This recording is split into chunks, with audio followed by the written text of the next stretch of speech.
अमेरिकी space force इस बात को लेकर चिंतित है कि अमेरिका ने पिछले 4 सालों में डिफेंस के क्षेत्र में और स्पेस के क्षेत्र में कोई बहुत बड़ी उपलब्धि हासिल नहीं की, जबकि इन्हीं 4 या 5 सालों में चीन, भारत या रूस जैसे देशों ने अपने डिफेंस परियोजनाओं का विस्तार किया। और खास करके भारत ने इन्हीं 4 या 5 सालों में कुछ ऐसी तकनीक विकसित की, कुछ ऐसे परियोजनाओं की शुरुआत की जो कि बहुत ही जल्द अमेरिका के बराबर में होंगे। और अब तो north American aerospace defence command ने भारत को लेकर बहुत बड़ी बात कह दी। यहाँ पर आपको बता दे, North American aerospace defence command जो कि अमेरिका के एयर डिफेंस सिस्टम को संभालता है, और अब अमेरिका के इसी एयर डिफेंस कमांड ने भारत के बारे में कहा कि ऐसे विकासशील देश भी अब एयर डिफेंस ग्रिड को ब्रेक कर रहे हैं।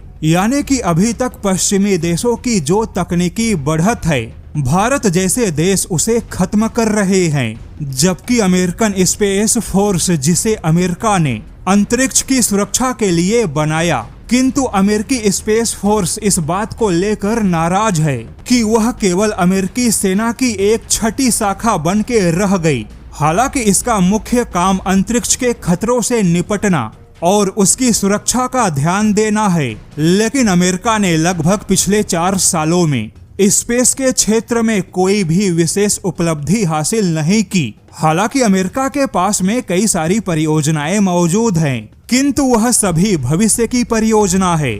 और इसी बात को लेकर अमेरिकी स्पेस फोर्स काफी चिंतित है, क्योंकि भविष्य के इंतजार में अमेरिका की तकनीकी बढ़त खत्म हो रही है। जैसा कि अमेरिका ने बहुत ही लंबे समय के बाद अपने गोल्डन डोम जैसे अमेरिकी इतिहास के सबसे महंगे मिसाइल डिफेंस परियोजना का ऐलान किया, लेकिन अब अमेरिका अकेला नहीं है जिसके पास ऐसी कोई परियोजना होगी, क्योंकि भारत का सुदर्शन चक्र भी एक व्यापक और बहुस्तरीय रक्षा प्रणाली है। हालांकि जब भारत ने सुदर्शन चक्र जैसे परियोजना की शुरुआत की, तब दुनिया को इसके बारे में बहुत कुछ पता नहीं था। जब भारत के ऐसे भविष्य के हवाई रक्षा प्रणालियों का खुलासा हुआ और भारत के इस परियोजना के तहत ऐसे मिसाइल डिफेंस भी तैनात होंगे जो कि तकनीकी तौर पे रूसी S-500 से भी आगे होंगे, इसके बाद अब इजराइल जैसा देश भी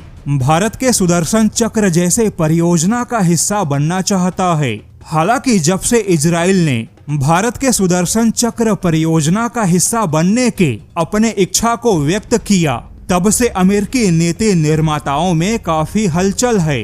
कुछ अमेरिकी थिंक टैंकों ने तो इस बात की ओर इशारा किया कि भले ही अभी तक इजराइल और भारत के बीच में कई सारे हथियार और मिसाइलों का उत्पादन होता है, लेकिन यह पहला मौका होगा कि जब भारत के किसी बड़े और मल्टीलेयर हवाई रक्षा प्रणाली में इजराइल भारत को सहयोग देगा।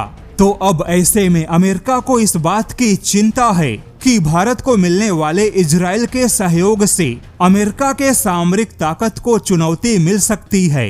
हालांकि यहाँ पर आपको बता दे, अभी तक इजराइल और भारत ने हमेशा केवल सिंगल लेयर पे काम किया, लेकिन अगर इजराइल भी भारत के सुदर्शन चक्र परियोजना का हिस्सा बना तो यह पहला ऐसा मौका होगा जहां भारत और Israel multi layer missile defence पर काम करेंगे।